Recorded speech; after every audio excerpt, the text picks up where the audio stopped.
Hi, I'm Clive Standen, and I play Rollo in Vikings. How did you get involved with them? For a few years ago now, I've always been passionate about the oceans and conservation, and I was lucky enough to meet Paul Watson about 5 or 6 years ago when he came to London, and it's very quickly just wanted to get on board and do my bit, and I'm very into direct action rather than waving flags around and saying please don't hurt the whales. I'd rather get in there and stop people from hurting whales and dolphins and sharks.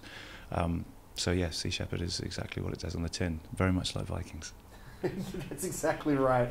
You seem to be one that literally judges books by their covers. Yeah, and years ago I was filming in South Africa, and I got to swim with some great white sharks, and that's when I realised I like every other person had an opinion on sharks, but I think I was very misguided. I went out in a cage and realised that these sharks aren't mindless killers who just want to eat anything. They were, I suddenly found a newfound respect for great whites, and just it was ever to see them. I got taken out by a man called Mike Brutson who works out off the coast of Hans Bay, and he films them breaching, and he goes and swims with them, and just got a proper educational lesson on white sharks, and that's where it went from there. I started realising that not everything out there is there to kill us, and we're on their turf. At the end of the day, you don't go jogging in Madagascar and bump into a lion and say it's his fault that he ate you.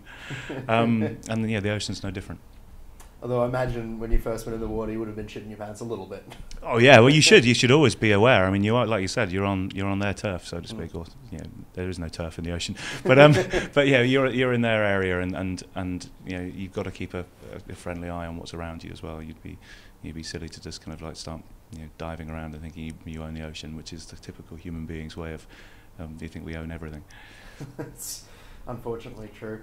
Well, we have to leave it on that, but thank you very much for your time. I hope you enjoy the rest of your time in Australia and at Oz Comic Con. Thank you. I can't wait to get down to the halls of Sydney Convention Centre and start screaming down. So if you come in a Comic Con, bring your shield, bring your axes, and we'll try and scream down the halls of the Convention Centre as if it was Valhalla.